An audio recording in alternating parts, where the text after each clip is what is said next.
Hello, Ryan. Hello, How, George. how you been? I'm doing great. Or should I call you Harry? That would be nice. That'd be just fine.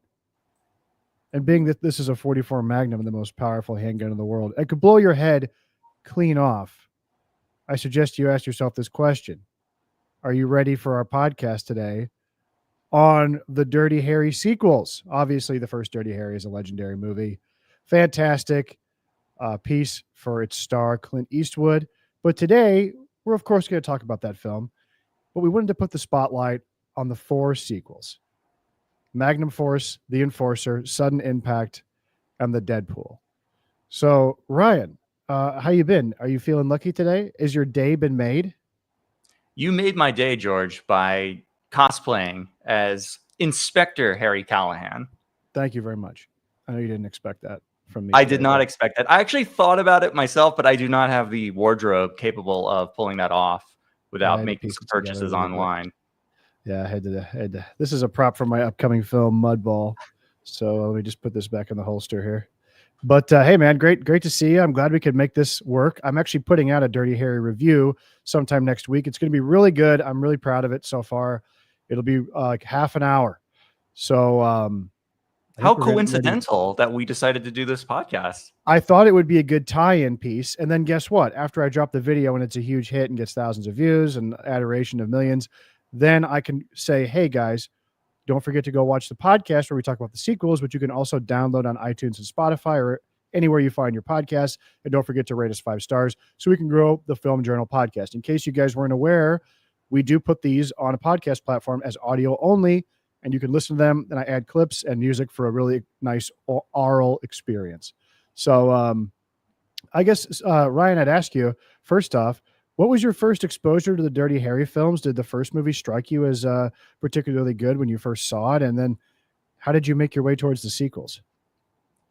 You know, this is going to sound kind of embarrassing, but I think I watched several of the sequel films before I ever watched the original film. And that is just Yeah. because I thought I had already seen it at some point. I'm not 100% sure, but I think they were on HBO Max or something like that. So a while ago, several years ago, I watched most of them on there. I was not like into these as a kid or even as a teenager or anything like that. So I came to them kind of late in life, but I saw them out of order. I binge watched them all this last weekend in order and had an absolute blast. It was quite a weekend just watching Dirty Harry nonstop. I think it felt like I was being in Alex DeLarge in Clockwork Orange at a certain point of just being bombarded with a certain worldview and message. But it was quite a ride. Well, the first time I saw Dirty Harry was actually in college. It's one of those movies that I think everyone feels like they have seen, even if they haven't. And I ended up watching it because it was a movie that my professor singled out as being politically nasty. And so I thought, oh, I'll check that one out. Right. And I enjoyed it very much. And I also watched all the sequels. I checked them out from the college library on DVD, actually. And I enjoyed them somewhat, but they've sort of paled in comparison to the original for me. And they still do. However, on my second watch here, I found something to enjoy in all of them. They're all very similar in a comforting way, but then they have nice little incongruities and differences, which I'm sure we'll get to as we talk. But I think that's mostly fair. Although I think all of them are actually quite good, and two that really stand out. And you may disagree or agree with this. I think Magnum Force and Sudden Impact really stand out because they do have something to offer that's a little bit of a different paradigm or a different way of looking at the series rather than The Enforcer and The Deadpool, which are fine films, but they are more, here's another Dirty Harry adventure of the week. I would agree with you somewhat, especially on Sudden Impact, which is a very different entry into the series. Magnum Force, though, maybe this would be a good transition into the first film we're going to talk about.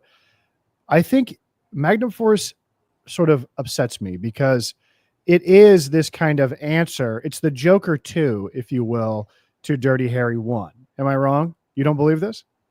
Yeah, you know, I've read a lot about this, of people's opinion or take on Magnum Force as being like an apology for Dirty Harry, as being like, hey, we know we crossed the line too far with our kind of fascistic fantasy worldview of what policing should be like, and hey, we're gonna take it back a notch. I don't really see it like that at all. I see it kind of as just showing that how far you can only go to a certain extent with this premise without it becoming completely anarchic or totalitarian. Do you see my point or no? I see what you're saying, but like the filmmakers, and this is not just an interpretation after the fact of Magnum Force. This is like often you'll hear is the express intent of like Eastwood and team and Ted Post, who I believe directed this movie. Also the director of Beneath the Planet of the Apes. So he was a good sequel guy. But do you think that it takes away? Do you think that it takes away from the message or the idea of Dirty Harry that much? My problem is I think Dirty Harry gets a bad shake in this film in Magnum Force, because it is explicitly a refutation of his style of doing things, which, by the way, as we'll see as we go up through the series, becomes more and more acceptable over time. By the time you get to the film The Deadpool, Dirty Harry is shooting people in the back. He's shooting people who are basically unarmed. He knows that the villain at the end of the film has no more bullets in his gun and shoots him with a giant harpoon anyway, murdering him essentially, right? He should have arrested the guy, right? And nobody batted an eye. But in 1971, the original Dirty Harry film was like anathema to a lot of liberal sensibilities about what the police should or should not be doing. But it resonated with the public so much because this was a time of tripling crime rates and massive social upheaval. So someone like Dirty Harry, who was essentially a working class, stiff, tough guy from an older generation, coming in and like laying down the law, it was massively appealing to lots of people. And then to say that we have to answer that in some way and in the sequel and say, let me show you the real ramifications of Dirty Harry's business. And by the way, the real reason I don't like Magnum Force as much is because I feel like it's incoherent, because it doesn't stick with that premise. Obviously, we're not supposed to like the go ahead. No. Finish your point and then I'll respond. All right. I'm going to say, we'll start with the plot of Magnum Force. So Magnum Force shows Harry inexplicably back on the force after the events of the first film, when he renounces his badge by throwing it in the lake along with the dead body of the Scorpio killer. So after all the abuse he suffered at the hands of pencil pushers and bureaucrats, he goes, I've had enough. I've done what I had to do. I probably broke the law by doing this. And that's why I'm out, because the law is hemming in, the protection of good people too much. And everyone on the audience can get on board with that. Now, Dirty Harry 2, Magnum Force, tries to show us an elite death squad of traffic cops who are part of a conspiracy. Incidentally, they're made up of lots of people who would go on to be bigger name stars in the 70s. We have David Soul. We have Tim Matheson and Mitchell a few Ryan. more. Yep. And they go around executing people. Now, my problem here is that when you're watching this as an audience, John Milius, famous sort of right-wing screenwriter and film director, wrote this script. So in essence, he's trying to come up with an answer to Dirty Harry, all the while not really agreeing with the premise of the movie. So he tries to sort of adopt this liberal skin suit and like figure out what liberals would want to see. But the movie is also the longest of the series because we dwell on multiple set pieces of the traffic cops murdering villains who have been set up as horrible people. And then the movie turns around and kind of tells you that you're supposed to think that this is bad. Right? Well, I think my challenge to you on this notion is that I think the difference that they're trying to strike is that in the first film and in the subsequent Harry adventures, he is a purely reactionary force. Yes, a criminal commits a crime and he responds in the most violent and extreme way possible, infringing on criminals' rights, yes, and terminating them to a certain extent. These cops are doing a proactive service, which is very different. So it's like, yes, some of them have committed crimes and are guilty of them, but they're taking it to an incredibly new level that is not justifiable even to a Dirty Harry character in the first movie. Do you see what I'm trying to say? No, you don't. You don't buy into that at all. No, I do buy into that. I get what you're saying because Dirty Harry, obviously, they confront him with the conspiracy. And they say, Dirty Harry, you of all people should understand this, what we're trying to do. The criminals, they keep getting off, which we see at the beginning of the film. A mobster gets off on some kind of legal technicality, and swiftly he's killed by one of the Magnum Force police officers, right? And then we see a pimp who kills a prostitute by pouring Drano down her mouth. So when he gets shot, is anybody in tears? Now, the one way that they get you onto the side of Dirty Harry and away from the Magnum Force is that in this moment where they kill this mobster, they shoot and kill a police officer who was a witness, an innocent witness. He was there. He had to die because otherwise he would have testified against him. That's what makes you not like him, is that they kill a cop. And by the way, though, they're indiscriminate. Yeah, they're indiscriminate. And it's also, it goes back to the whole thing about, do the ends justify the means? And so I think if you take it back to Dirty Harry 1, the Scorpio killer is on the loose. There's total, mayhem going on. There's no order. There's no one that's going to get the job done. Random people are dying. You're willing to bend the rules, bend the law, take a chance. And yeah, maybe this criminal's rights are infringed, and that's probably one of the best scenes in the movie, is like where Andy Robinson's on the ground. He's like, I have rights. And it's like, we don't care. Okay. It's fucking awesome. It's but amazing. Someone who's already, and it's like, you're splitting hairs, right? You're like, okay, so these other criminals, they've already been apprehended. They've already gone through the judicial system. Yes, the judicial system was flawed and they got off because they had fancy lawyers that got them on a technicality. Does that then justify rogue vigilante police officers going in unceremoniously executing them? That's the line that we've passed. Not in real life. Right. But in the context of the film's entire thesis, right? Well, that's what here's we're my getting problem. at. You pointed this out. The only overt act of like bending the law that Harry actually ever does in the first Dirty Harry film, to my knowledge, is that he tries to torture a confession out of Scorpio. He shoots him, right? Even though he tells him stop before he shoots him. So he was following procedure. And then he basically tortures him to try to get a confession out of him, right? Yeah. Which, it was a life or death situation. There's a girl, Marianne Deacon, who's going to die. Nobody in the audience is going to give Dirty Harry a hard time for that, except for the wimps in the the DA's office and the brass at the police office. Yeah. But so my point is that I don't think Dirty Harry, if you were to watch it today with our eyes, and especially after seeing films like Cobra and movies that would come after Dirty Harry in its wake, in which the indiscriminate destruction of criminals was seen as no problem, Dirty Harry looks pretty tame by comparison. And it's kind of hard to put yourself in the mindset of like, and I'll just say, like, these liberal critics like Pauline Kael or Andrew Sarris, who just lost their mind over this movie and said it was the most fascist thing of all time. So basically, Magnum Force is a movie that looks at you, the audience, and says, hey, did you think Dirty Harry was pretty cool? Did you think what he was doing was good? Well, you need to watch Magnum Force to see that this can go off the deep end and it's wrong. And to me, it feels like a lecture a little bit. See, I don't agree with that at all. In fact, I think it makes you feel that Dirty Harry 1 was even more justified than it initially appeared to be, because you see how he's presenting himself and how he is going about his vigilante crusade versus how these basically psychotic police officers are going about it, just executing criminals as they see fit. That was my takeaway. I look at it the same way. They do this often in superhero comics, and Batman the Animated Series did a great episode called Lockup, where a character appears on the scene called Lockup. He's a Arkham Asylum prison guard, and he basically says, we're coddling these criminals too much. They keep having this revolving door at Arkham Asylum.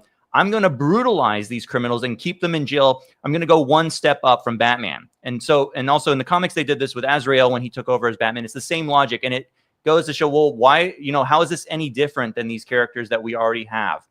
Right. But it's not. It's that, yes, you can bend the law so much, but when you start breaking it so egregiously, that's when we have a total breakdown of societal order. And I think it shows that Harry is a force for good ultimately, rather than just another line on the spectrum of just like slightly less bad. So I get what you're saying, in that in terms of a spectrum of like complete wishy-washiness of the top brass and absolutely murdering, Dirty Harry is actually the moderate here. Yes, that's what I think Magnum Force actually solidifies. That's how I saw it. Maybe that's a completely off the kilter opinion that is not right, but that's how I saw it.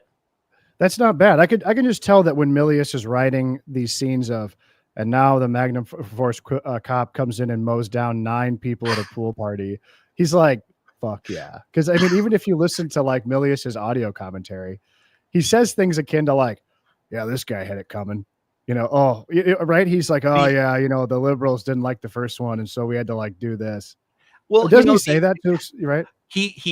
My favorite Milius lines in the audio commentary, which is by far one of the most entertaining and informative commentaries, because oftentimes when you listen to the worst commentaries are actor commentaries, by the way. Writers, sure. I find, are some of the best, even more so than director. But his best lines are, "We need a roving death squad for white collar criminals," which was like, oh my God, did he just say that out loud? It's like totally out of left field. Yeah. In an audio commentary track on a commercially available movie. The other one was when Hal Holbrook has Harry hostage in the car at the end of the movie. He's like, yeah, Harry knows to keep his cool. He doesn't care because he knows this guy's basically like a liberal wimp. Right. That was good. Like, what is going on here? Like, he gives no fucks, He's hilarious. He's fantastic. And I wish they would have brought him back to do more Dirty Harry work. And also too expensive. Too expensive. That's what he tells us that in the commentary. Does he really? He says, I would have loved to have done more. I had ideas. He even says, I would have loved for the next movie for Harry to just basically commit full-on murder and then be able to get away with it. That was his. Well, I love too when he talks. Yeah. Oh, and he says basically, like, he would tease Eastwood with ideas. And he would say, like, here's what I want to do. And then Clint would be like, okay, what's the next part? And he's like, no. That's all you get for free. You need to pay for the rest. Well, I know there was a great moment, too, in the movie where Dirty Harry foils plane hijacking by, like, Arab terrorists, right? And Milius goes, yeah, I read in the paper these Arab terrorists, they knocked over this plane. And I thought, we should just get down there and shoot them right now. I don't think you need a trial for that. He's like, so that's what I did for Dirty Harry too. But he's also great because he's like, how quaint they call them hijackers in this era. Right. Well, I guess I could ask you, what did you think of the movie just in terms of entertainment value?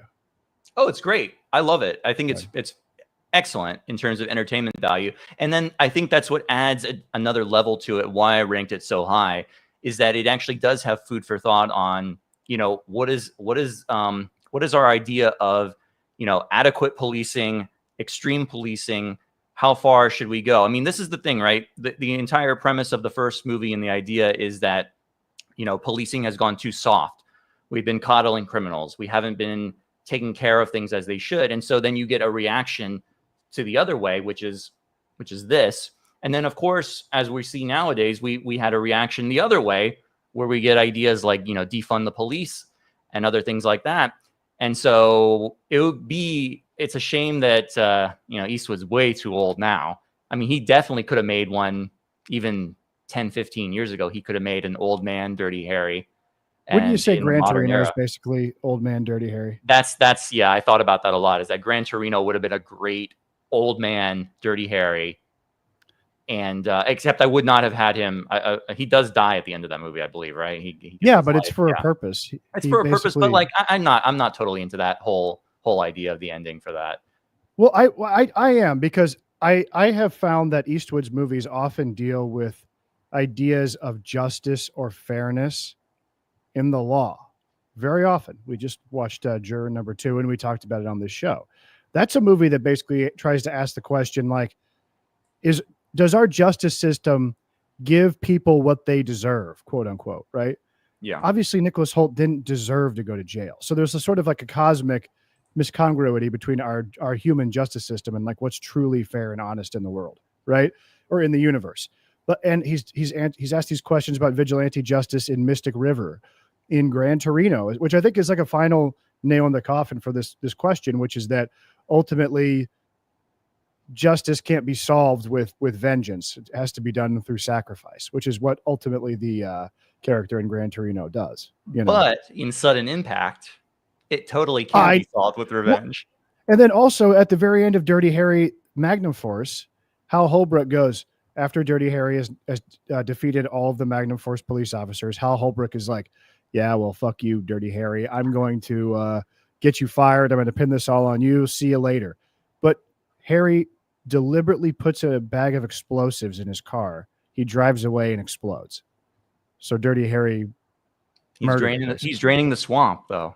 Man's got to know his limitations, which is a great line, right? But well, it goes back the entire, at least how I look at these is that we do have a social contract, right? We have a system of laws of which we ascribe power to the police to enforce the laws. We make the laws, and then things go awry.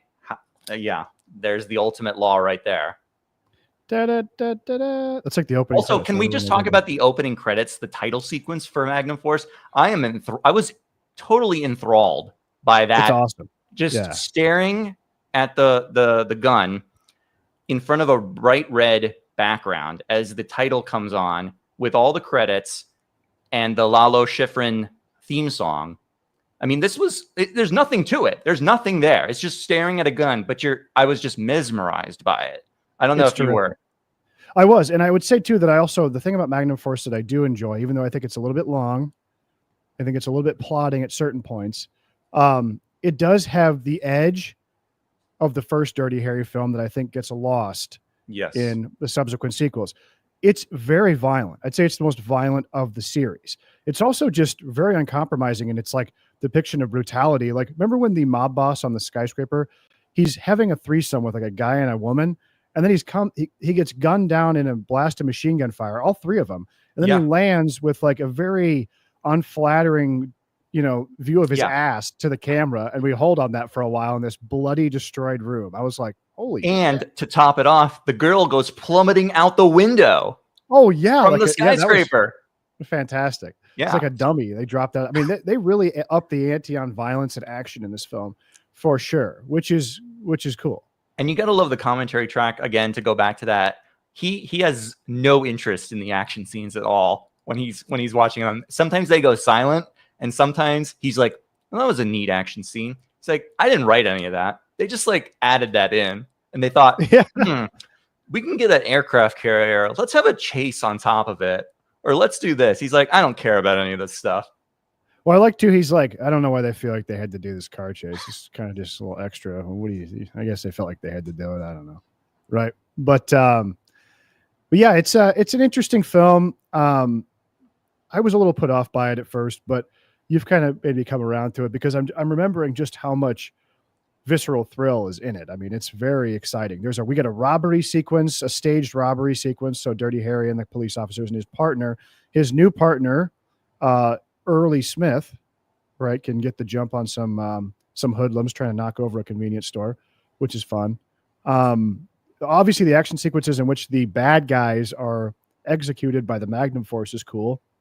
And I love, too, the moment where Dirty Harry puts two and two together by challenging David Soul to the police training exercise, which I thought was fun. So he could get the ballistic off the gun and solve the crime, which was cool. Also, a lot gets said about the partners. Of course, every movie has a different partner. I like this guy. I liked Early Smith a lot, and Harry seems to like him too, which is kind of refreshing. He tolerates them because there's kind of like, he gets it.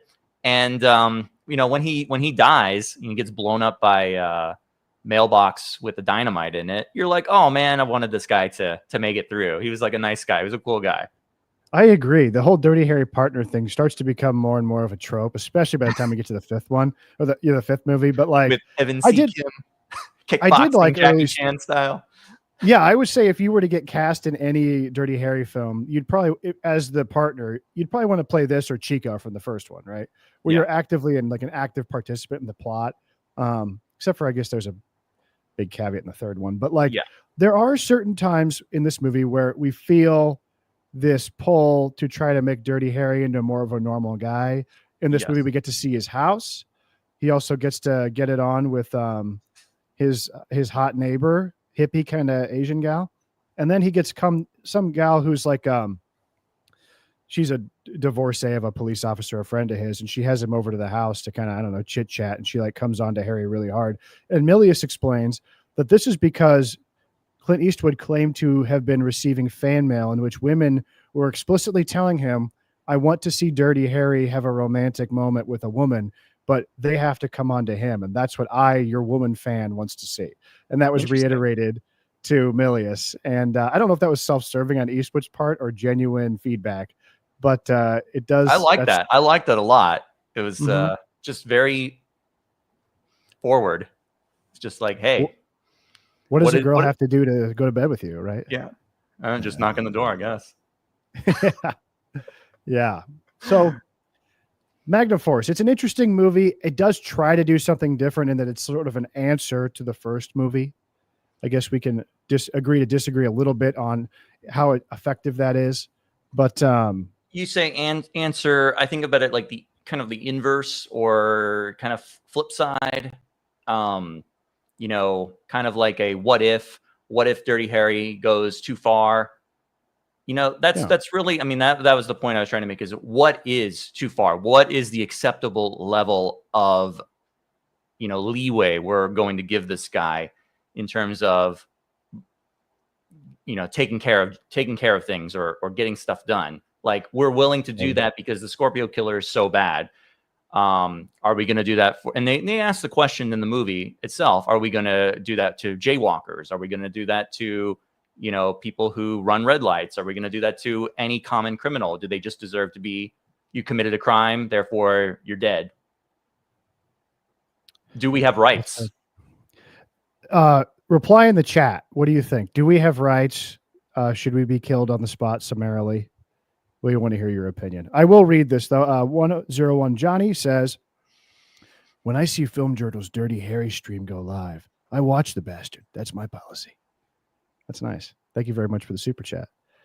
And is Harry akin to John Wayne in The Searchers, the archetype of the warrior who has a set worldview that separates them from civilization? Yes. Yeah, I would agree. Absolutely. Remember that scene in The Naked Gun? That's a parody of the first scene in Dirty Harry. There's that moment in Dirty Harry when the police chief goes, I don't want any repeat of what happened last summer. Yes. The mayor goes, what happened? And he goes, well, I shot a guy with intent to rape. He goes, how did you establish intent?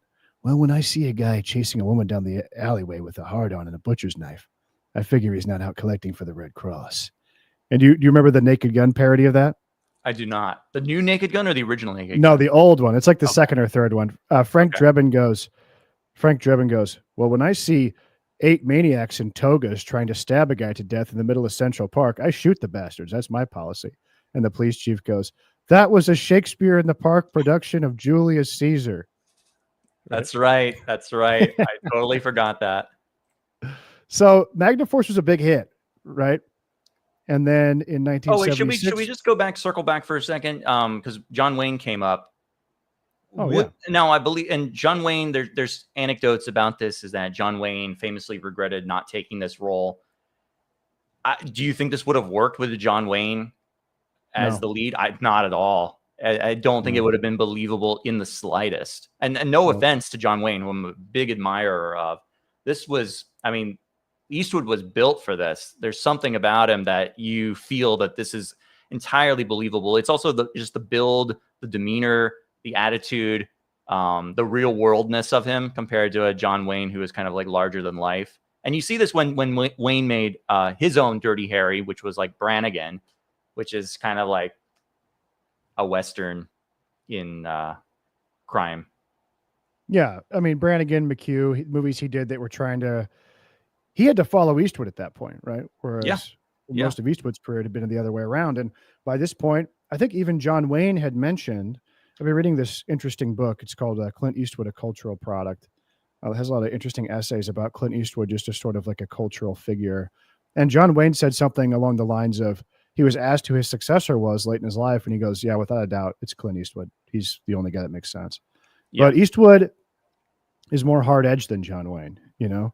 Yes. He was a guy for a different time. And his filmography is just incredibly impressive. He's a great director. And like we said before about Milius, the thing I learned a lot about Clint Eastwood in my studies here is how much control he had over his own films from basically 1970 onward, to where he established his Malpaso company, which interestingly means in Spanish, bad step, as in like bad luck. But Clint Eastwood goes, I'm not superstitious. So that's why he chose it. And a lot of guys that you hear on these audio commentaries or who directed the subsequent films were people that came up in like the Clint school, Hmm. and they started out as assistant directors and whatnot. Well, But they even were given, Buddy Van Horn, who we're going to talk about, the great director Buddy Van Horn of the Deadpool.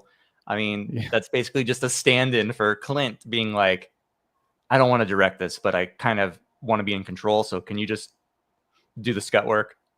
I think we could safely assume from The Enforcer on, or really any movie that Clint Eastwood was involved with, like Firefox, or I know Iger Sanction he directed, but Any Which Way But Loose. A lot of these, he had a placeholder guy in there that he could Yeah. go shoot the scenes that Clint wasn't in, you know? But like when it came to the production casting, Eastwood was always very involved. He was involved with the script level. A lot of these were scripts he read and chose. So he just had people come up from his organization to direct them, and they were always very inexpensive. Yes. The Enforcer, Inexpensive and efficient are the two yeah, words that come up most often when describing Clint Eastwood in these audio commentaries. yeah, at 100%. And also, he directed one scene in Dirty Harry actually when Don Siegel was sick, and he directed the sequence in which he talks down the guy who's going to jump off the building, the suicidal guy. Eastwood directed that scene, and he did it in one night, and the studio had given them 3 days to do it. And he always bragged about it and was very pleased with himself about how they told me we needed 3 days. I fucking did it in one day. These people are so inefficient. He had a great quote where he goes, I have a 6-pack of beer, a pencil, and a notepad. I'm in business. And Yep.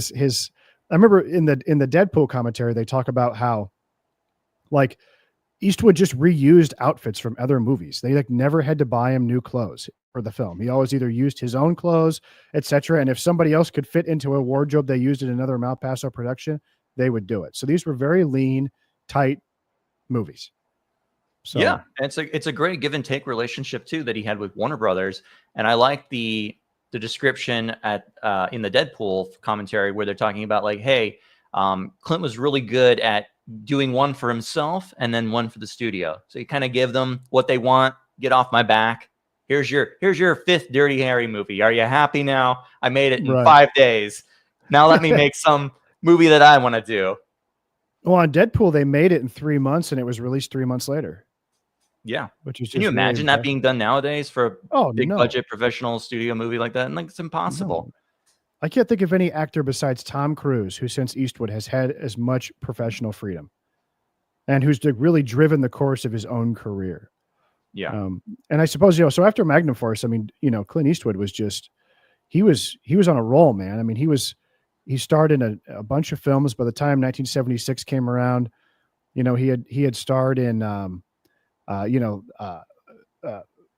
what's the movie with his wife, the Gauntlet. I mean, he'd been in all sorts of Joe Kidd, plenty of Westerns, all sorts of movies. And in 1976, they released the third Dirty Harry film, which I believe was made under some duress from Eastwood. But like you said, it was a one for you, one for me kind of a thing.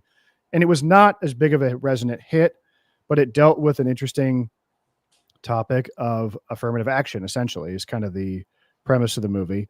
And he has a female partner this time who, though we said we liked early from the second film in Chico, she is probably the most prominent partner character in any of the films. She actually makes it to the climactic scene and isn't put out to pasture at the end of the second act.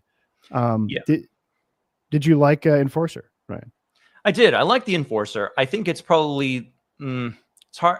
I would place it either fourth or fifth though on the list, and it's not because it's bad. It's just because it's just kind of generic. Other than the hook of the female partner and the kind of political questions that it wrangles because of that, there's not a whole lot here that's all too unique or interesting. The whole idea of the terrorists, forming their own kind of militia that they're going to launch like a war against society or whatever. I mean, this is a story that could be just any action hero, any character can be transposed into this movie. And that's what I think makes, and that's why I singled out Magnum Force and Sudden Impact at the beginning of our talk, is that those are uniquely, in my opinion, uniquely Dirty Harry adventures. The Enforcer and the Deadpool, you can put anyone else in there if you really wanted to.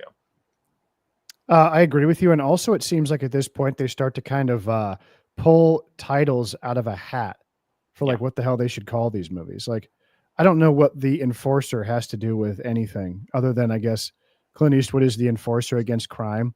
There's a great scene in the movie, which is the opening sequence in which he foils a liquor store hostage situation. There's also a very funny moment in which he catches a guy who pretends to choke at restaurants so that he can collect the insurance money or get a free meal or whatever he says. Free And meal. Eastwood, Yeah. free meal, and Eastwood's familiar with this guy, so he yanks him up off the ground and starts slapping him around, and everybody in the audience is shocked, including the audience potentially, and it's a great little twist.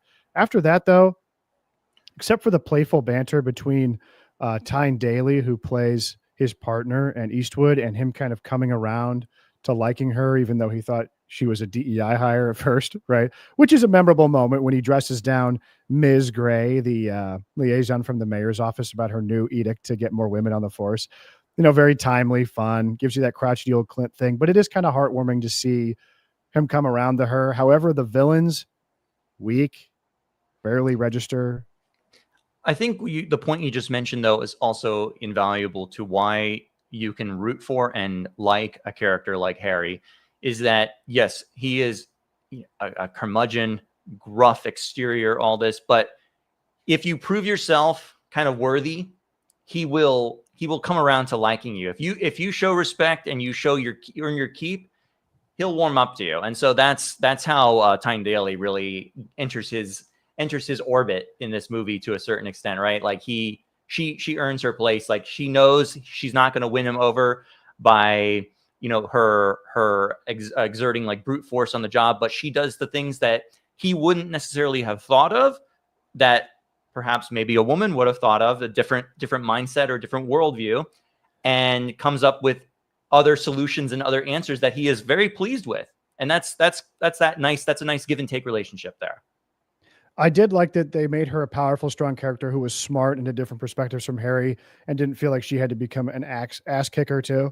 Yes. I also really like, there's a great, I don't know if the actors came up with this or it was a director thing from James Fargo, another Eastwood guy brought up to direct, but he just keeps walking very stridently forward and direct, and she has to like double time it to keep up with them, which I thought was a really fun thing. It happens multiple times in the movie.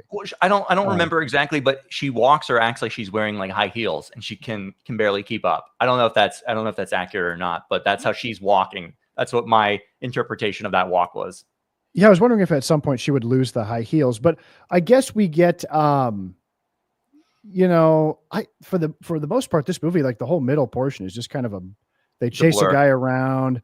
It's kind of a blur to me. I'm struggling to remember what they all did in this movie. Like that's why it's like, it's good, it's entertaining, but it's unmemorable. And other than the standout moment for me was the beginning of the movie, and especially when he gets demoted to the personnel department to do interviews with prospective inspectors, and she comes across as an applicant. That's the most memorable scene in the movie, is that scene where he basically interrogates her for the job interview. Personnel is for assholes.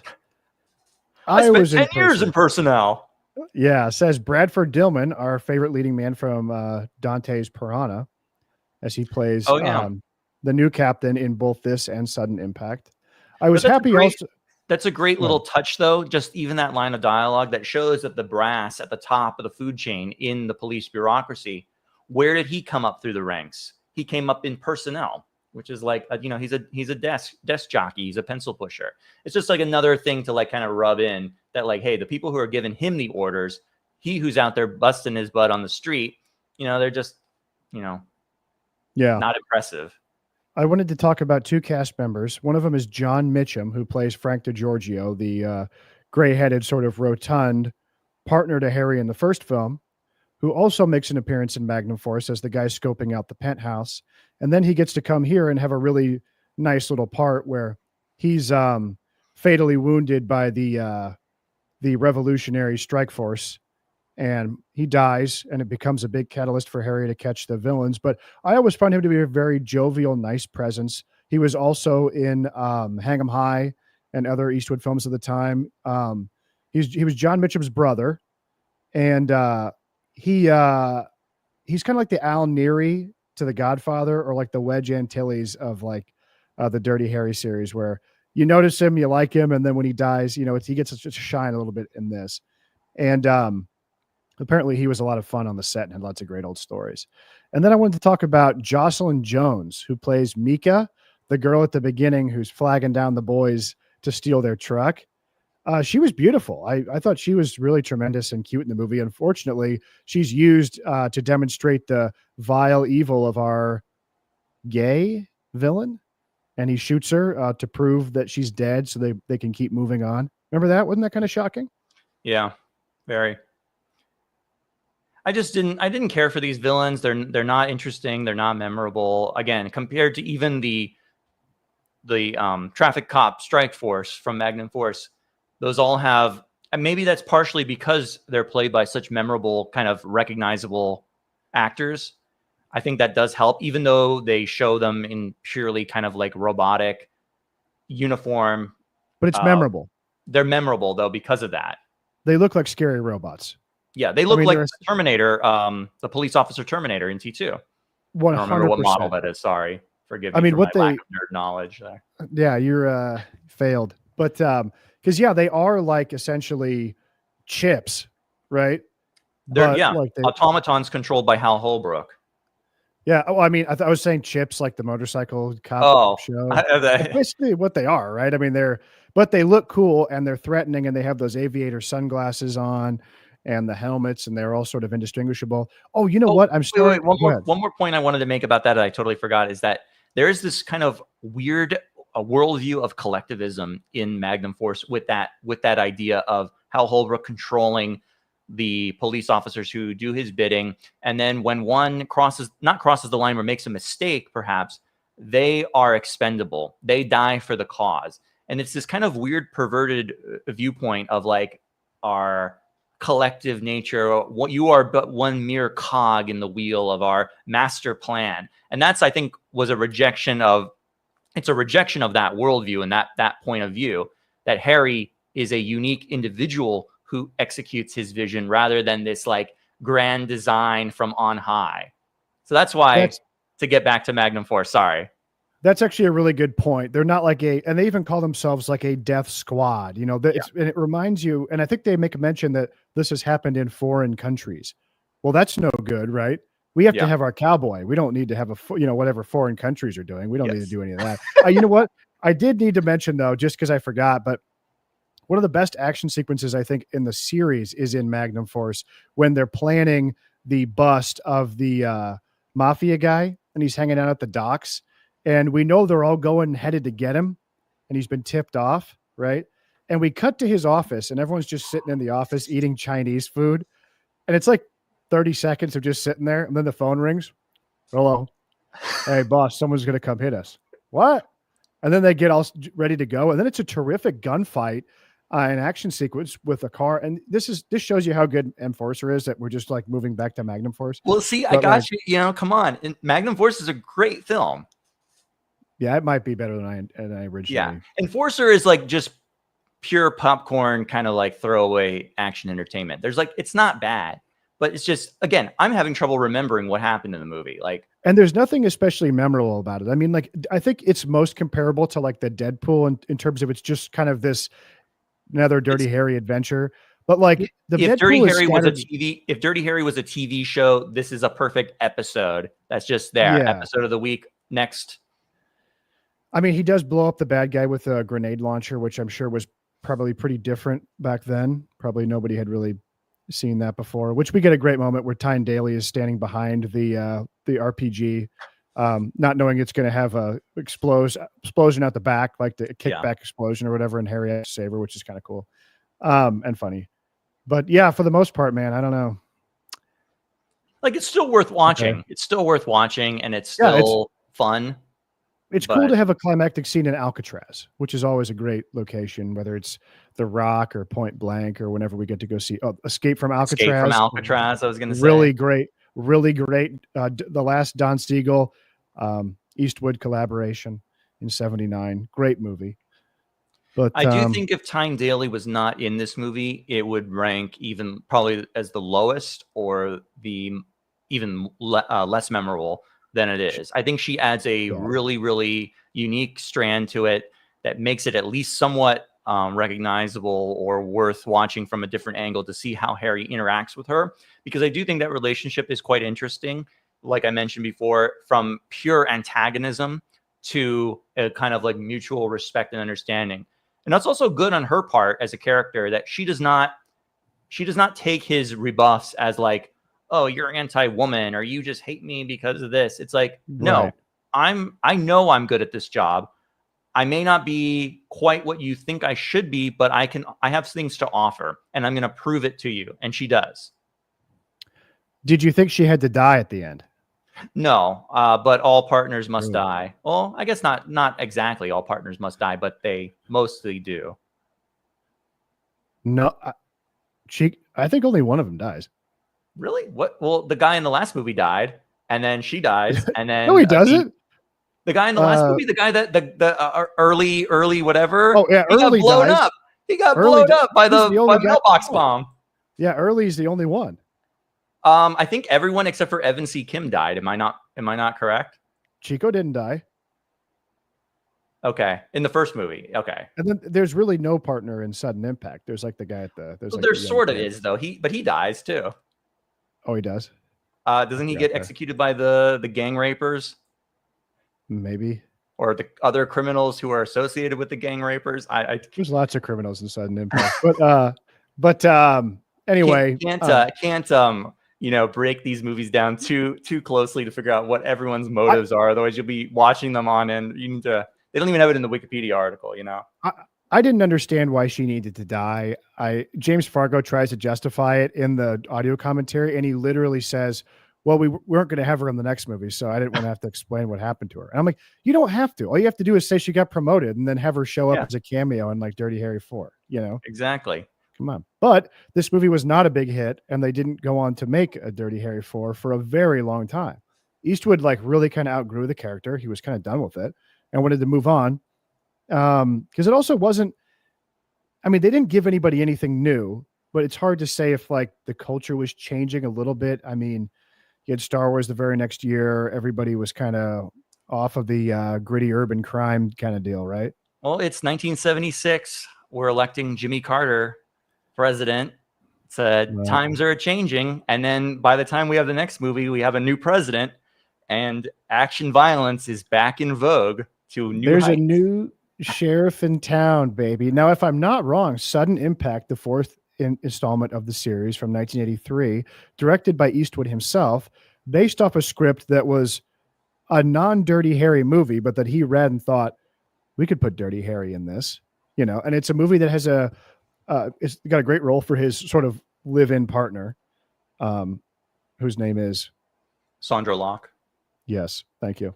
And Harry gets to do something a little different. It's a change of scenery. But I think also the reason why this, if I'm not wrong, is the biggest hit of the series, right, is because people were kind of clamoring for Dirty Harry to come back. Eastwood had been consistently for like 10 years, People Magazine's highest voted favorite movie star. And I think the reason this movie was such a hit is because of his signature line, go ahead, make my day, which he says twice in the trailer. They showed at the very beginning and at the very end, they're like, Dirty Harry, Sudden Impact. And he says, go ahead, make my day. And then guess who else started saying that? Ronald Reagan himself, the president. The Democrats were trying to send up some tax bill to him, and he goes, go ahead, make my day. Right?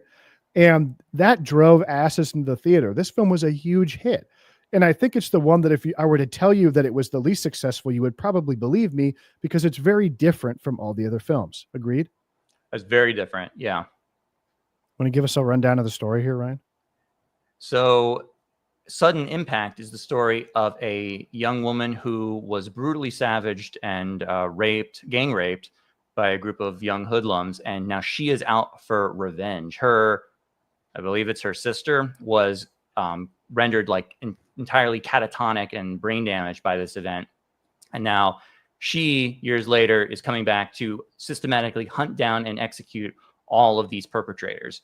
And Harry is basically, through his shenanigans in San Francisco, has been told to go on vacation to the suburbs for a little bit to get away from it all. And of course, he stumbles upon this situation in this crime wave and gets involved, and he may be romantically involved with the perpetrator of these revenge crimes, and how will he stop it or not stop it? We will see. Well, we start the movie out before we head to the little bayside town. Bodega We get a bag. good half an hour of, and you have to remember, it had been 7 years since we last saw Dirty Harry, and people were excited to see him again. And we get a lot of great stuff. I mean, he goes to the wedding of an infamous mob boss and then Induces recites a cardiac arrest, which is terrific. It's a great scene. And then the Bradford Dillman goes, "We've been spending so much money following him, tracking him, blah, blah, blah, setting up a case." And Clint goes, "Well, maybe I saved the taxpayers a little money for once." yeah. Right. Although hands down, the best scene is the introduction of the "Make My Day" quote, where he foils the robbery of the diner, where he routinely enters. There are no words spoken to anyone. Because this is part of his daily routine. And anytime that Dirty Harry goes to get coffee or to get a hot dog or a hamburger, all hell must break loose. And so he goes in for his coffee.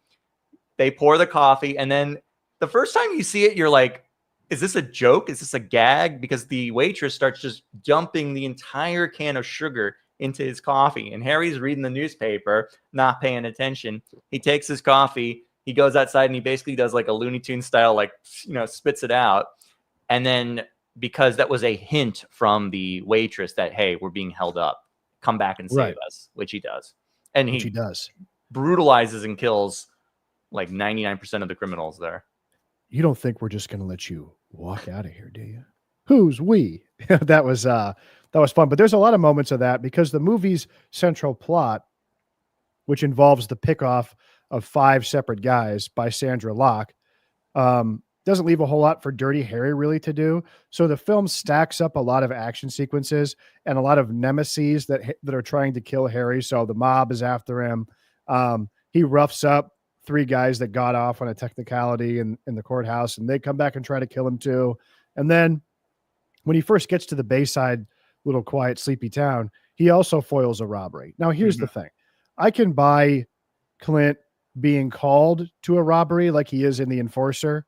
But like for him to stumble in and just walk past 2 like in progress crimes in one movie, I'm like, it's a little much. And I felt the chase of this particular robber where he gets in the old folks van and has to drive that around. I was like, okay, all right. I get it. Such is the nature of his life, though. Even in the first movie, when he walks past the car in front of the bank that's awaiting to be robbed, he's like a bloodhound. He sniffs it out. Or he knows. How does he know about the airline hijacking? He kind of just he goes there because and he bolts to it. He's attracted like a magnet to this stuff. If you remember, he goes to the airport because he goes, "My friend at the airport has the best burgers in town." Okay. That's and the Milius explanation for it is great. He's like, "Yeah, I gotta get him to the airport somehow." And they have the best burgers in town. And of course, this is a Dirty Harry movie. So we know that when Dirty Harry goes to get hamburgers, it means there's going to be trouble. Well, and speaking of hamburgers and other confections, there's a great moment where Harry discovers the first crime scene of Sandra Locke, where her modus operandi is to shoot her male victims in the genitals and then in the head, right? Yes. So what does the other police officer say to Harry when he arrives on the scene? This guy got a 38 caliber vasectomy. And Harry's inspecting the scene, and the guy is just chewing into the most obscene hot dog you've ever seen in your life, which is kind of a fun little visual gag. Not something I would expect out of Eastwood, but it's something he pulls off very well. So yeah, Dirty Harry puts ketchup on a hot dog. Dirty Harry is, of course, reprimanded for his activities, and then he goes to take some time off in this little seaside town, but the murders continue to occur, and he's thwarted at every turn by the small town sheriff, who doesn't want a big city cop coming and stomping around in his territory. And he's introduced to Sandra Locke, who I think is a very beautiful woman. And she has a very striking, almost like ethereal presence, like this very fragile vibe to her. But she's gorgeous, and she's very strong and powerful. And you really buy it, right? Oh, very much. The interesting dynamic here, in that you made a good point, is that how much of this is her movie versus Harry's movie. And that's an interesting point to consider that I was in the back of my mind, but I didn't really think about it till now. It's very reminiscent of the way they did the last James Bond movie, No Time to Die. You saw that. Mm, It's like yeah. how much of that is his movie versus the woman's movie and her story versus the actual title character or protagonist of the film. It's an interesting dynamic. I think if this was made nowadays, this movie would be called out and criticized for that. I think it's actually a quite nice change of pace, and it allows him to be more of a spectator and a observer and kind of an interrupter for what's going on. That to me was interesting change of pace. It makes him much more of like a picaresque hero, you know, somebody who stumbles into various situations, kind of like a Bill Bixby or a Kung Fu. Yes. Here's right? this entire situation that's going on, and he just enters the fray without knowing the backstory or knowing the circumstances. And now he's going to interject his worldview into it. And what do we learn about Dirty Harry through this scenario? I mean, what do we really learn? I think we learned that the proposed softness that they tried to kind of instill or impose upon us, this like kind of fictitious softness from the last two movies, is not real, because he actually lets her get away with it in the end. He realizes that her motives, as much as she broke the law, her motives were just, and that she deserves to have her own form of justice at the end of the day, which is very refreshing. I agree. I thought it was refreshing and different, and it was a cool choice, and it was well written the way they were able to get around that. You know, where he says, "Oh yeah, this is the guy's gun. I think you'll find it was used in the other murders too." You know, so I guess Eastwood. Here's the fun thing about these Dirty Harry films, and really any movie Eastwood is in, but especially ones that he directs, is that it's hard to separate Eastwood the man from the character he plays. So when you speak about the perspective of Dirty Harry in a film, you have to imagine it's probably Eastwood's perspective as well. Would you say that's fair? Oh yeah, I would say that's totally accurate. Which I think makes these movies more interesting and elevates them from what they would normally be, like say a Chuck Norris movie, where right? And well, yeah, especially this one, I think, where there is a point to it, there is a message behind it, there's a thesis, right? It's like, okay, so we've seen in Dirty Harry 1 and Magnum Force where we talked about those specific kind of like ideologies or viewpoints that they're trying to espouse. This one has a unique perspective about vigilante justice from a singular point of view. We saw in Magnum Force, it was kind of like a top-down societal approach to like how we should order things and how we preserve order. And Dirty Harry 1 is about him as in the system going about it. Well, here's someone who is an outside force seeking her own personal justice. Is she justified or not? What is she allowed to do or not allowed to do? And so he does, I think, partially only because they do have form an intimate relationship with each other, that helps him realize that she is not just a like total psycho out there doing this for the fun of it. She actually has a real motive that is justifiable, as wrong as that sounds, you know. But I do think the movie does introduce certain moments where you're supposed to question her ethos a little bit. There's the moment with, I think, the third or fourth guy she bumps off, who's preparing for her to come. No, and he says, "Look, this was 10 years ago. I was just drunk. I was a young kid. I'm sorry. I don't know what I did." You know, and then she shoots and kills him right now. But it is such a heinous crime, though. It is one thing to do that for something that is very minor, something that may have hurt someone, but it wasn't like a life-altering event. They brutalized her, and her sister's life was effectively ruined. Is over. I agree with you, but the movie itself is introducing this character as somewhat sympathetic. Otherwise, they would just rate them all as just like horrible, evil goons, right? But do you feel bad for that? Do you feel that guy? Do you feel bad for that guy when she exacts her revenge on him? Maybe a little, but I don't know. I mean, no. I mean, that would be the politically correct answer, right? I guess a little. You see what he's saying, and you just brought it up as a point of like, hey, you know, it happened a long time ago. I can see that, but you're like, no, we're with you. We're with you on this. My point is not whether or not he deserves it. in a grand scheme of things, but like the movie is trying to introduce a little bit of Oh yeah, moral yeah. relativism to you, right? So it's trying to have you entertain the idea that maybe what she's doing is somewhat like brutal Yeah, no, or well, it's too bloodthirsty, easy. right? It's too easy Yeah. to go the other way. I mean, that's what makes this movie great is that it does that. It wants you to question that and think about it. It shouldn't just be rah, let's kill all the criminals or whatever. Right. That's how the roving death squad of traffic cops act, is like there is only black and white. There is nothing in between. It's a very, objectivism worldview of like there's no gray zone here. And this one, they try to Absolutely. make you see like, oh, is she justified or not? And I think you could make the case both ways. I also really like the character. We're introduced to a few different characters who are part of the initial rape cabal, I guess you could call it. But the woman who was established as a lesbian, she's incredibly unpleasant, right? And really probably the best villain in the movie, because I think that the main villain whose death is meant to be the crescendo of the film is just kind of over the top, and he looks like a pirate or something. Yeah. And he's just kind of, it's a little too much, And but she, I think, however, is sort of compelling and interesting because her role in the rape was not sexual in nature. You know what I'm saying? Yeah. You could tell that the reason that she set up this girl for this to happen to her is out of jealousy or spite, which is a really interesting idea, I think. And that she's like throwing her lot in with these creepy guys. I actually really do like the scene where the main villain comes back and they hang around and drink beer in the kitchen and discuss what they're going to do when this woman comes for them. I mean, I kind of like movies where we have a female protagonist and their antagonist is also another woman. It kind of adds a strong dynamic there. So I think that would have been a better ultimate final antagonist for the movie. I do agree. Okay. And also I want to point out too, this movie is cinematographically more challenging and different. Actually, I think it's more akin to the first movie than the subsequent two in terms of how dark it is.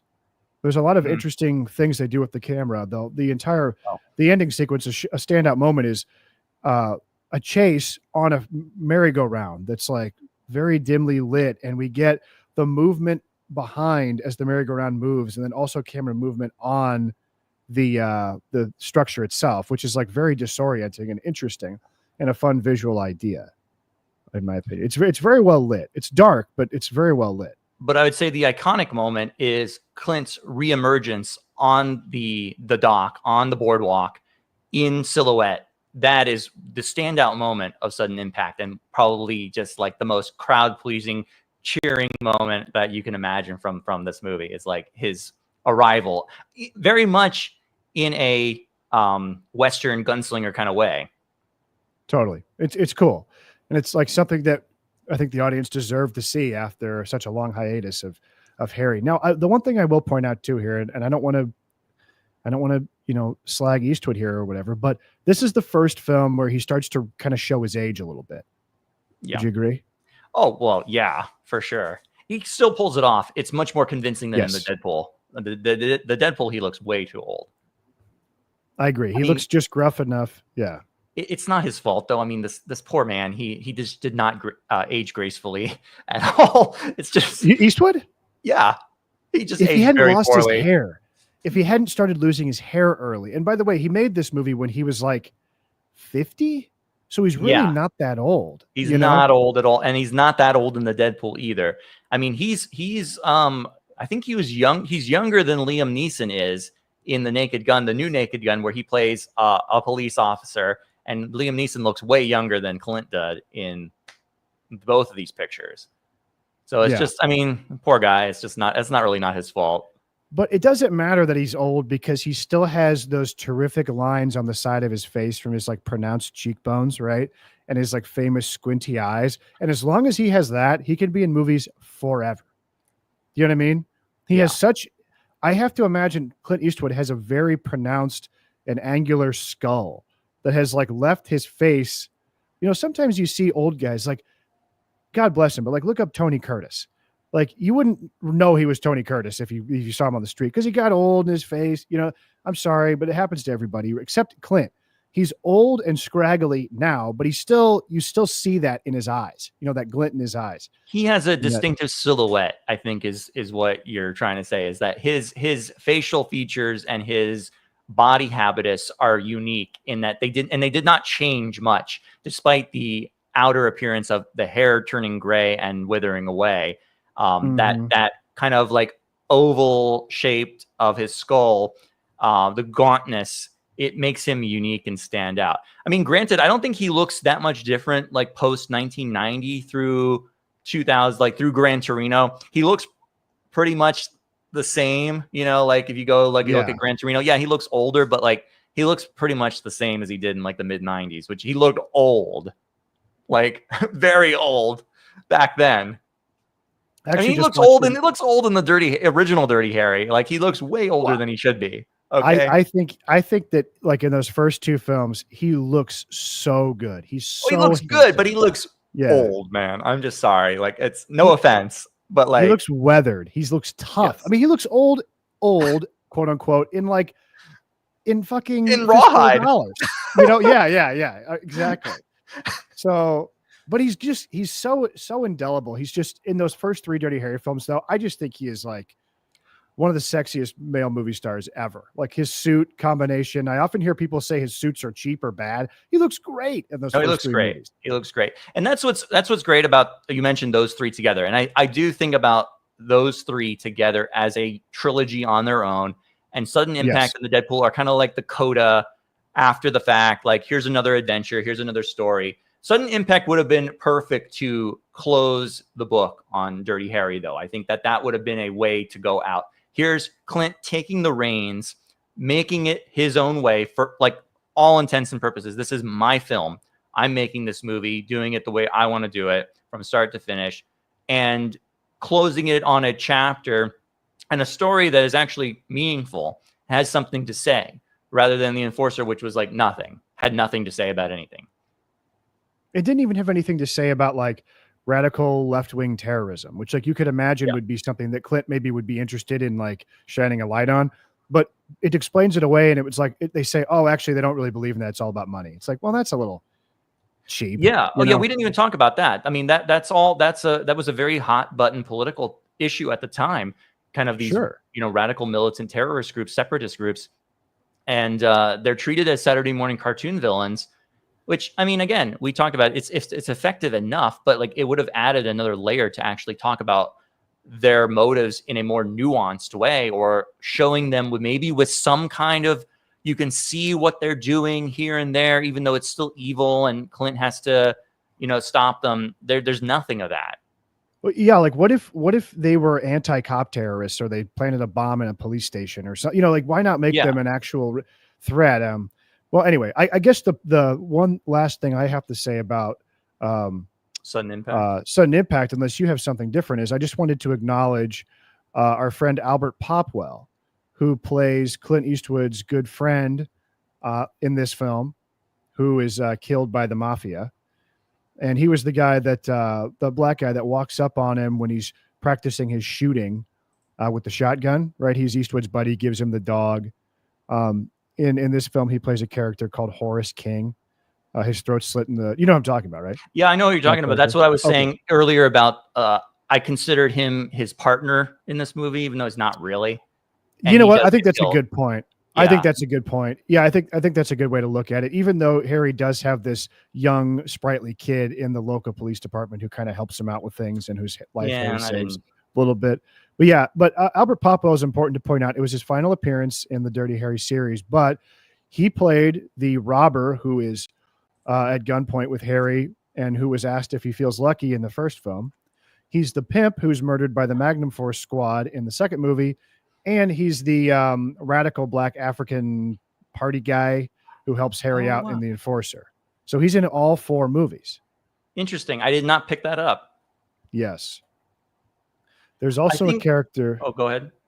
There's also a character that appears in this film. His name is Dr. Michael Papadopoulos or something. He was Greek. He has a terrible haircut and big glasses. And he is the doctor who's presiding over the comatose sister.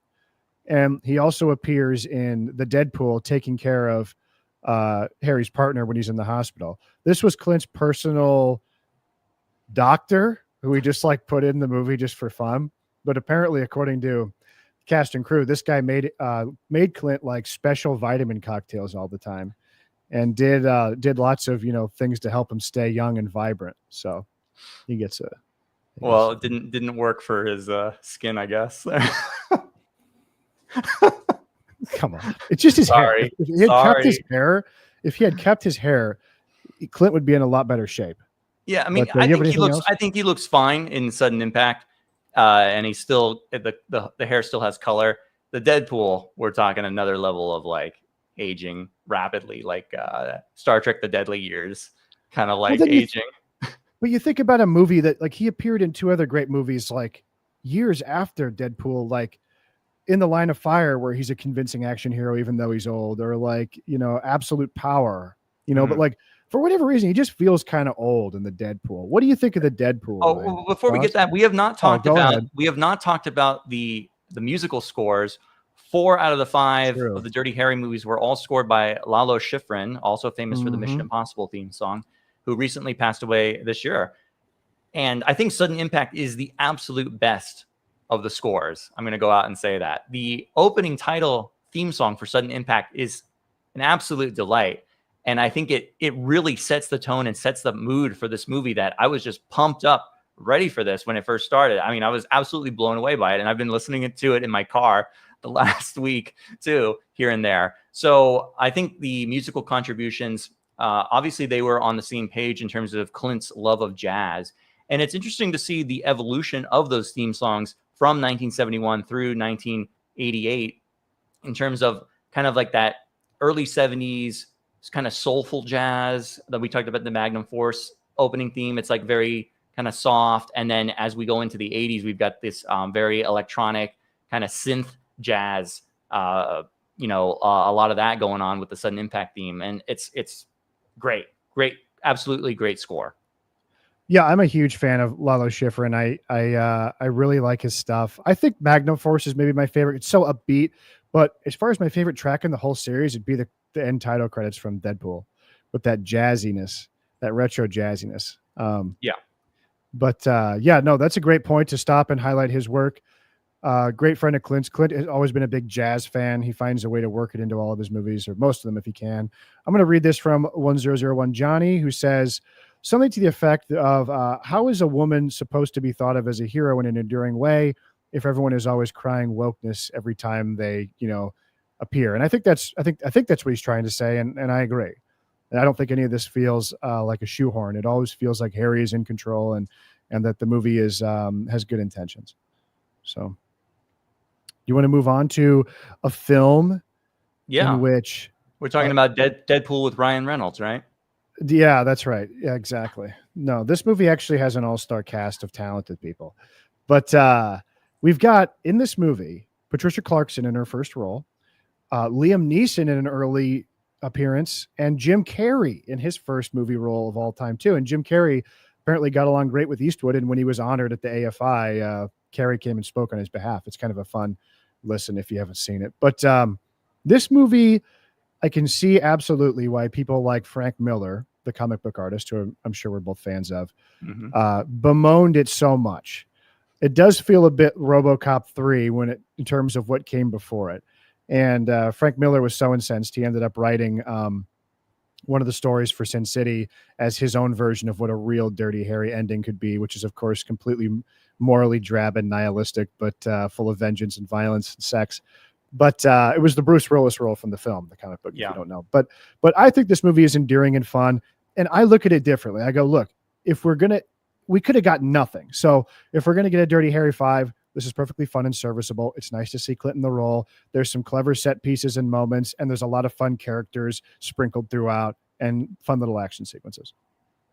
I agree completely. It's a completely fun movie from start to finish. There's nothing wrong with it. But again, I bemoan the fact that there's no message here. There's no food for thought. There's nothing to kind of grapple with any kind of moral issues. It's purely comic book, Saturday morning, matinee, like there's a killer on the loose, a more outlandish one than we're usually treated to in these movies. We have a schizophrenic, psychopathic, multiple personality villain who's out there exacting revenge on people who didn't like a certain film director's filmography, and he's out taking revenge. And is it the director himself or maybe someone else? It was someone who was inspired by his horrific, violent films, right? Yes. And so I could see why Siskel and Ebert loved this movie. They thought it was great. I was shocked by that they adored this movie so much. 3.5 stars out of 4 for both of them. And I would have thought they would have been like, oh, here's another drab, Dirty Harry. They probably hated the first one. I don't know. But I did not research that. Ebert did not hate the first one.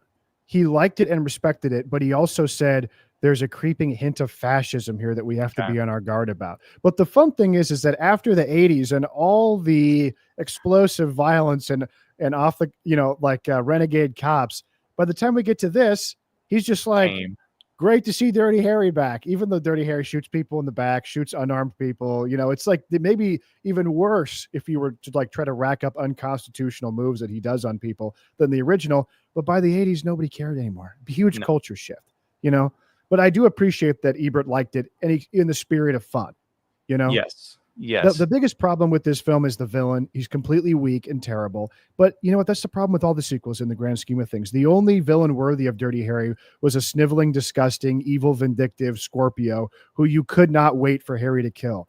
That's not the case for any villains in the subsequent movies. But go ahead. I would say the Magnum Force villains are slightly below that, but I do agree Scorpio is the greatest Harry villain of all time. And this one, I think the problem also is that we complained about the terrorists and the enforcer and the gang rapists in Sudden Impact. They're at least there, though. We at least know who they are, so we can kind of see what they're up to. Here, it's portrayed as a mystery. We don't know who the villain is, so it does take a little bit more out of it that we can't relate to the villain or know what the villain's motives are until the end, and then it becomes very kind of cartoonish. So I think it is the weakest of the bunch. Well, and the problem too is that you're introduced to all these characters and who could the killer be, but it's nobody we ever meet. So that's right. Part of your mind is trying to figure out, oh, who is it? But it's just this guy. Well, I don't think that to be fair though, I don't think it's really set up as a whodunit. And I do agree that it's a sloppy point in the writing, in that you should have a character that we've at least met or seen or something like that. It's not like a complete Friday the 13th where it's a whodunit and it's a character that we meet at the last 5 minutes of the movie. It's like, It's not set up to be like that. It's set up as a mystery sort of, but okay, here's this random person. But I think Ebert liked it because it takes a dim view of horror movies, right? Yes. Which is horror movies breed violence. They're ruining the culture. They're ruining the youth of today. They're poisoning their minds, desensitizing to violence, etc. But the interesting thing though, and by the way, this movie was written by Clint's longtime stunt double, which he does a pretty good job. Directed by. Sorry, yes. Yeah, but I was talking about the auteur, Buddy Van Horn. Yeah, but the script has interesting themes in it. One of the major threads of the movie is that Patricia Clarkson, who plays a television reporter woman, constantly wants to interview Dirty Harry because we've been informed now that Dirty Harry is now famous. He's famous because obviously his magnificent exploits have reached the public ear, and he is going to testify against Gennaro, the crime boss, and he is the target of murder. So he's now famous in the public eye, and he's been included on this list called a Deadpool, which is something that they discover in the director of the horror film Liam Neeson's trailer, which is a joke game that he had between himself and other members of the crew, in which they tried to bet on which celebrities would die next. And it just so happens that a lot of the celebrities on the list are starting to get murdered, and Harry is obviously on the list. So it turns out the bad guy got the list and is just killing people because that's his evil plan, which is kind of weak, but that's the least interesting part of the movie. I think the more interesting part is what you mentioned earlier in that spiel, which is that Harry as a celebrity, that's a different take than we haven't seen in the other films. He's always kept a very low profile despite being a prominent newsmaker, I would say, for the amount of destruction and collateral damage that occurs on his watch. And so now we've entered into the late 80s here. We're in the cable news era, at least CNN exists, and local news, and there's 24-hour news coverage and things like this. So we also have like trash TV. So we're in this mindset now where everyone's a celebrity, and they use of course, they talk about 15 minutes of fame, etc. That's at least It's a fun angle. at least a take for the movie, Yeah, it's a fun angle, and just about how fame can drive people nuts, be it the murderer, even his proximity to fame, driving him crazy and forcing him to act out to be known. Right. Or toxic fandom, in its infancy. This guy is a devotee of the Liam Neeson character and doesn't like that people are that the movie critic, for instance, is trashing all of his works, and he's out to settle the score for him. That's right. Pauline Kael gets killed in the movie too. And then also there's a guy who wants to try to set himself on fire to get on television. So yeah, it is a movie that has a lot to say about the sort of exploitation of media and celebrity, and it's also just kind of fun. There's some great moments, like when Dirty Harry goes to the jail to visit Gennaro, and he threatens him in a very clever and interesting way, where he basically says, if my letters stop coming, I'm going to have this giant brute beat you up. And then it's a great moment too, when Gennaro's men, who've been pursuing Harry for the entire film, track him down. Harry beats them up, and they say, well, hold on. Yeah, Gennaro did send us, but he sent us to protect you and stop anything from happening to you because he doesn't want to get in trouble. So there's a lot of clever little bits there that I think are worth the price of admission for this movie, even though the climax is incredibly weak. But I do think in a lot of those points that you just brought up make it a more entertaining movie than The Enforcer, for instance. I think that at least these little flourishes add some flavor and some character to the film's script that make it more, you can notice little things here and there that they're throwing at you that are more than just casual throwaways. You know what I mean? Well, and then we have Vra Moment, who says, the RC car chase is so stupid. I love it. That's clever. It is. Yeah, it was fun. That's also the inclusion of Guns N' Roses' Welcome to the Jungle, which must have been a huge thing at the time for this movie. Well, it wasn't a hit yet before the movie came out, kind of, is how it was explained. And Warner had them under contract, and ever since Dirty Harry, Clint's home has been Warner Brothers and still is. So they had a nice working relationship there too. And one of the fun things I learned from some of these commentary tracks is just that they got to use San Francisco carte blanche. They hardly ever built any sets. When they needed to fight and have a robbery sequence in the Chinese restaurant, they filmed in a real Chinese restaurant. The SFPD let them rent cop cars from them to use. They got to shoot in every building. And he goes, part of that, you would think there was a lot of conversation among city government. Should we keep letting Dirty Harry movies get made here? Which essentially the premise is, San Francisco, our city, is such a shithole that we need Dirty Harry to come kill everybody. But the Chamber of Commerce and the police loved them so much, they're like, please come back. We'll do whatever you want to facilitate the making of these movies, which also kept them relatively inexpensive. Well, also, I think it was an idea of, are we, the city, complicit in this fascistic fantasy by allowing Dirty Harry to film in our city? Are we culpable because of that? Yes. And we don't want this. We're taking the higher moral ground by saying we reject you entirely. Get out of our city. This is a safe space, a safe haven. Well, I mean, what other series is more specifically rooted in San Francisco than this, or whatever film? Yeah, this is definitely one of the most. Mm-hmm. I always think of Charmed as well. Sorry, Charmed. Okay, Charmed, the TV show. Very different worldview than Dirty Harry, but it's set in. If anybody in the chat can think of some, this is another useful thing for the chat, which I feel they're kind of slacking on today. Is usually if we get things wrong, they just start like shooting texts at us. Right? Let's get a little more of that. Let's get a little more. Am I remembering correctly? Is Full House in San Francisco? Yes. Okay. Yeah, then that will be another one. I think that's quite big for the city. Why come we never got a crossover? Yeah. Speaking of crossovers, what kept running through my mind multiple times was like, what would happen if Harry met like Columbo? How would they interact? Would that go well or not go well? That'd be dope. I want to see that movie where Clint Eastwood and Burt Reynolds are together. It's supposedly horrible. City Nights, City Lights, something like that. There's a Okay. Burt Reynolds and Clint Eastwood collab. Because Burt and Clint, by the way, were both contract players at Universal, and they were both fired in the late 60s Oh, or really? the early 60s. Yeah, they actually told Clint Eastwood that his Adam's apple was too big, and this cosmetic difficulty was like he wasn't going to get through this. You know they what Clint's kicked him out. first movie was for Universal, right? Attack of the Giant Tarantula or something? Revenge What? of the Creature, the second Okay, there you installment in the Creature from the Black Lagoon series. He Oh, is plays a that true? scientist. Yeah, he plays a scientist. He's part of the classic Universal Monsters series. See, and Ryan wanted me to do a show where we watched 4 movies of the Creature of the Black Lagoon, and so that we could say what? Oh, did you see Clint Eastwood's cameo in the second movie? And then nothing else. Like, Hey, there would no, be like there's a lot to 10-minute talk episode. about for Revenge of the Creature and The Creature Walks Among Us. Those have a lot in them. They're good movies. It's weird because any documentary you watch on Clint Eastwood, they always show at the beginning those clips where he plays like a lab assistant in like some sci-fi movie, and That's that one. It's hard to tell whether or not it's strange to see him in tiny bit roles because he became so famous. But I also feel like it's because he's so incongruously handsome with the rest of the cast. You're like, how could they ever fumble the bag on this guy for so long? Why did it take until his mid-30s for him to become a star?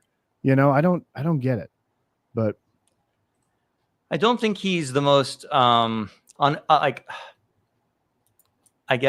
apparent movie star when you think about him. Like, he has a non-traditional leading man kind of like ruggedness that works well in something like Rawhide, but then you wouldn't think necessarily translates well to the movie screen in the era in which he was coming up. I think it took until like, the 60s where we're open to trying it. There's a different kind of leading man here that worked for the time. I think he was just not, it was not congruent for that era of like, here's your leading man and it's Clint Eastwood in the 50s. I don't know that would have worked for a major studio back then. Yeah, I think you're probably right. There really wouldn't have been anybody else like him.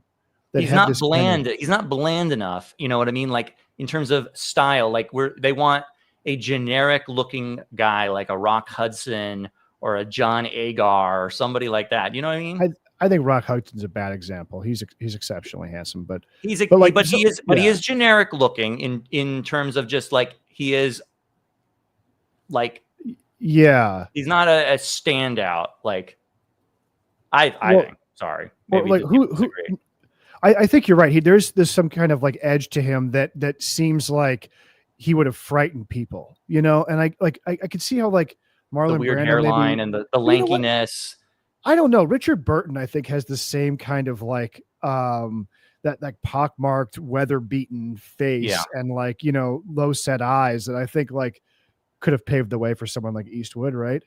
Yeah, I mean his physical attributes, the lankiness, kind of the gauntness, he looks emaciated half the time, like he's not well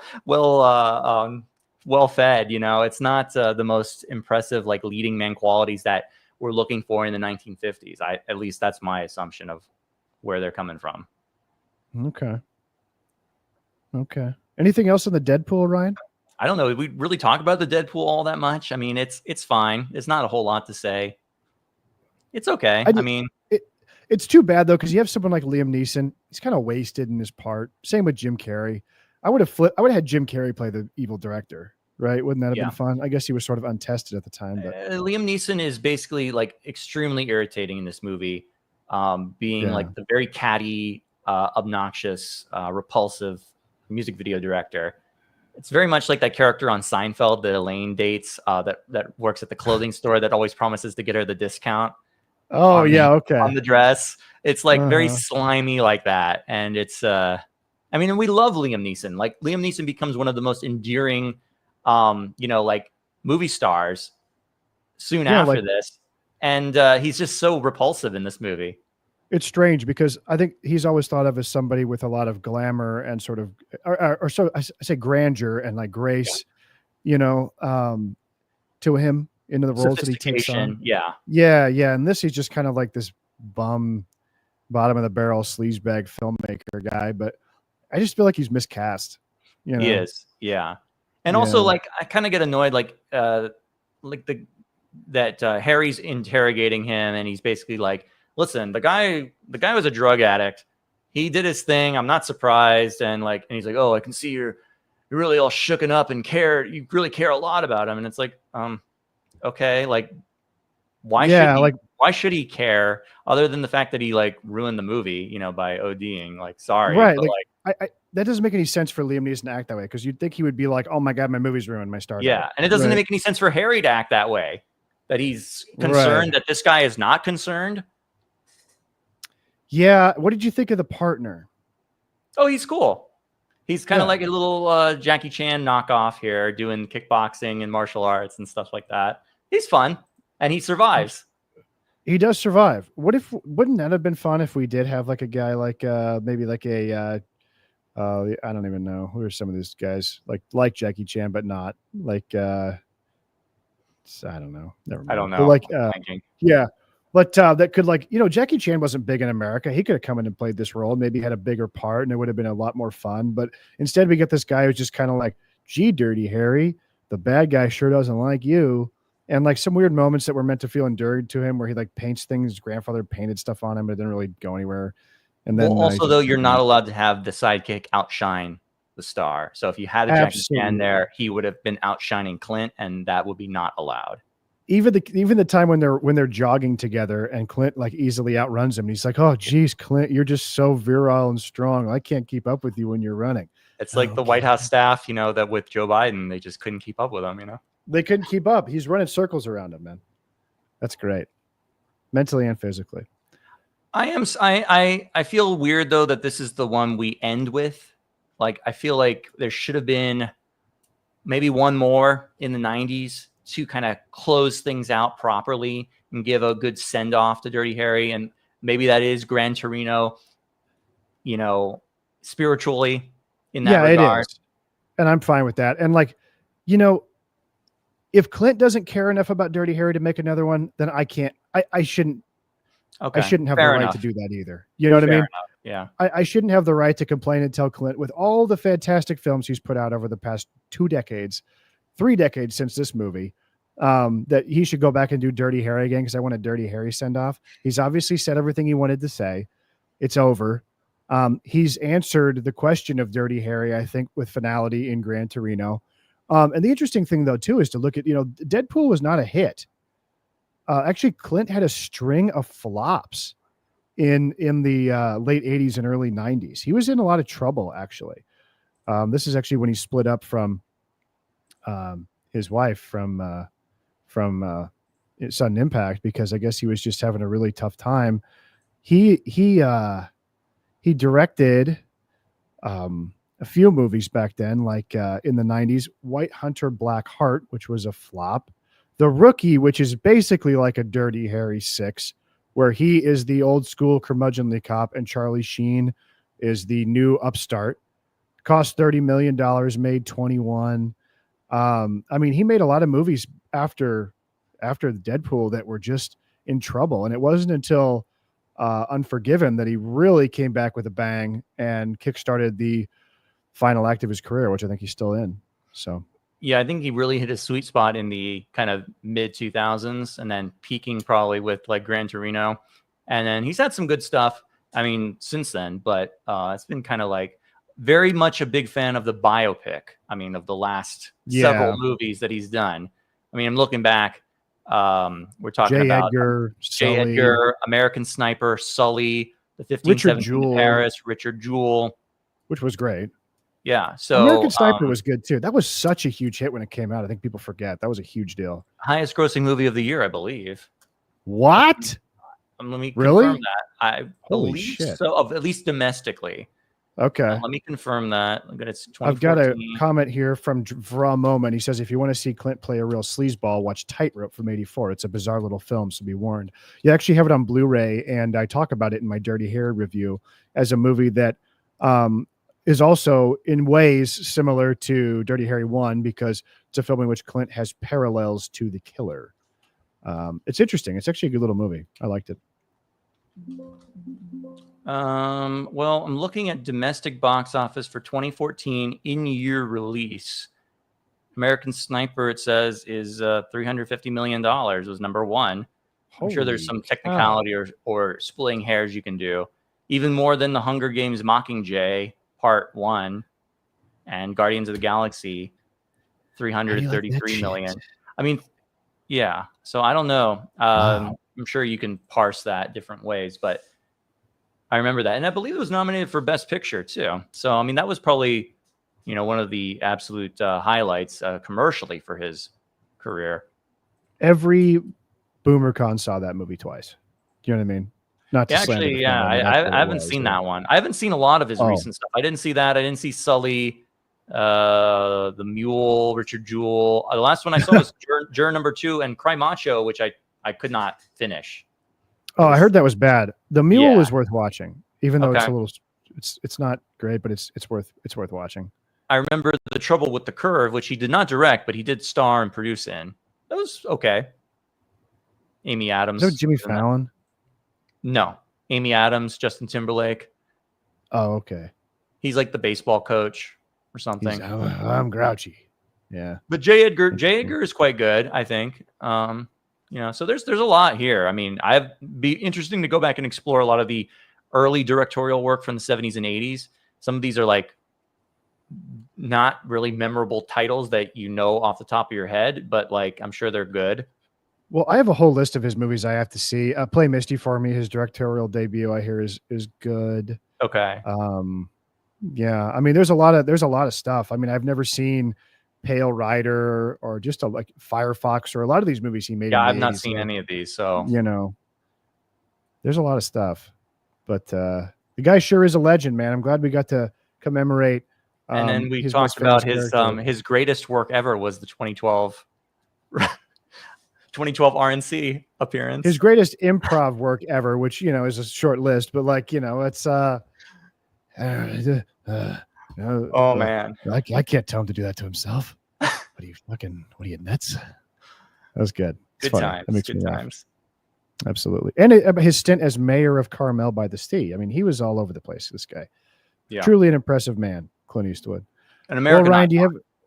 Absolutely. Do you have anything else to say about Dirty Harry today, Ryan? I enjoyed the talk. Oh, shall we rank them?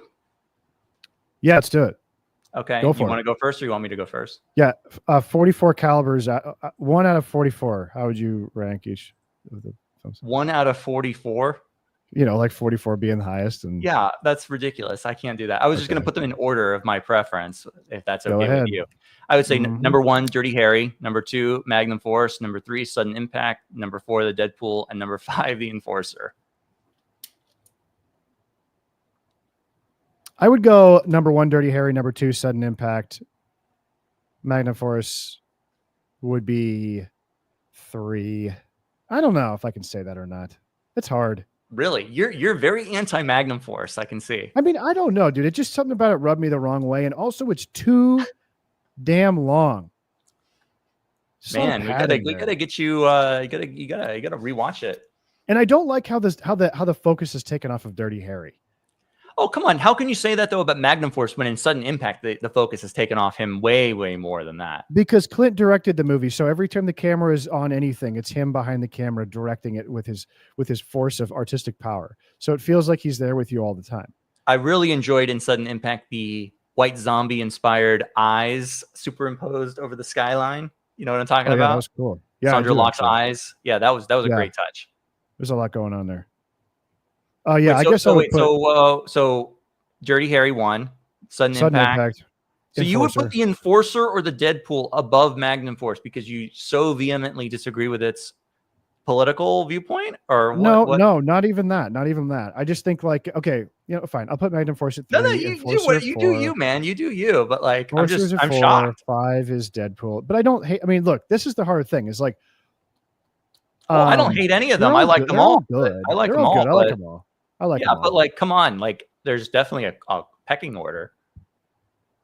All I can say is that number 1 is great. And I think that all of the subsequent sequels take something from number 1 that works and add something of their own that works. And that is successful to varying degrees.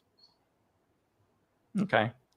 Does that make any sense to anybody? It makes sense, but I didn't have a single person comment or compliment me on my Dirty Harry costume. I know. Cosplaying 101. Not even you. You just wear that. Do you think if you wore that to Comic-Con, people would know who you are? When I shot them, they would know. I would make them know.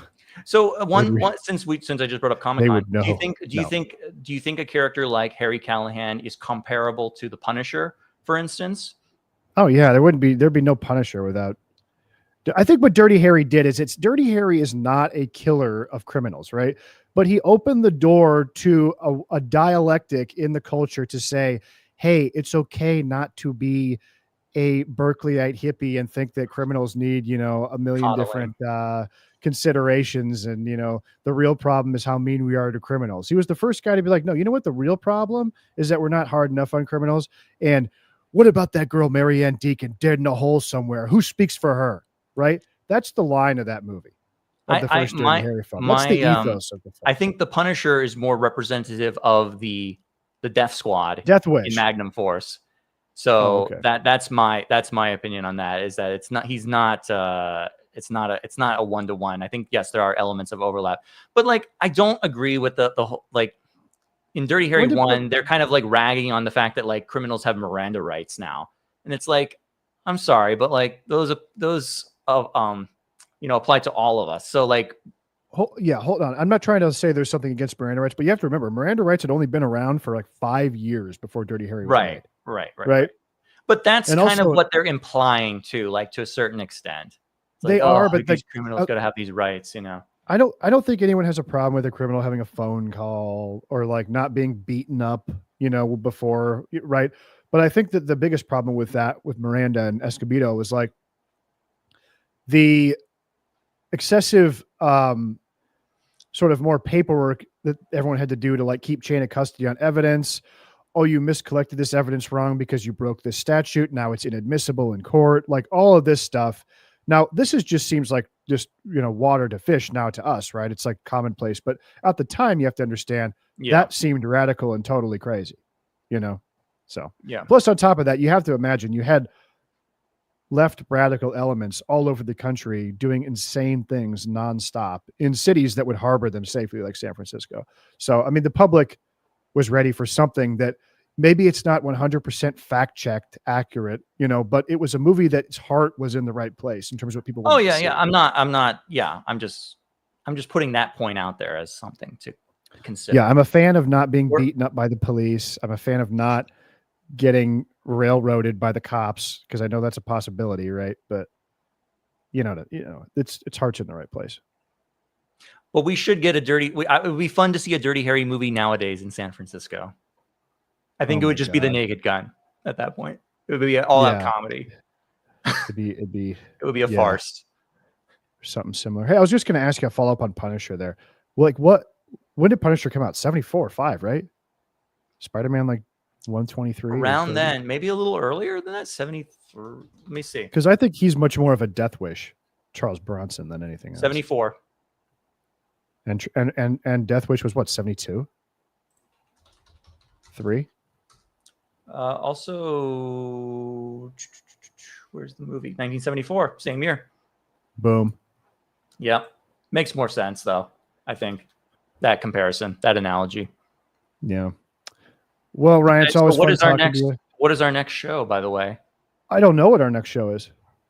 What happened? You told me you were putting the kibosh on the Halloween super spectacular that we had planned. All I was if I announce our next show, my idea for our next show, even if you don't want to do it, the audience is going to love it and they're going to clamor for it, and you're going to have no choice. Do you want me to really do that? We won't be able to talk behind the scenes. Now, originally we're going to do a Frankenstein show right away because we thought Guillermo's Frankenstein was coming out.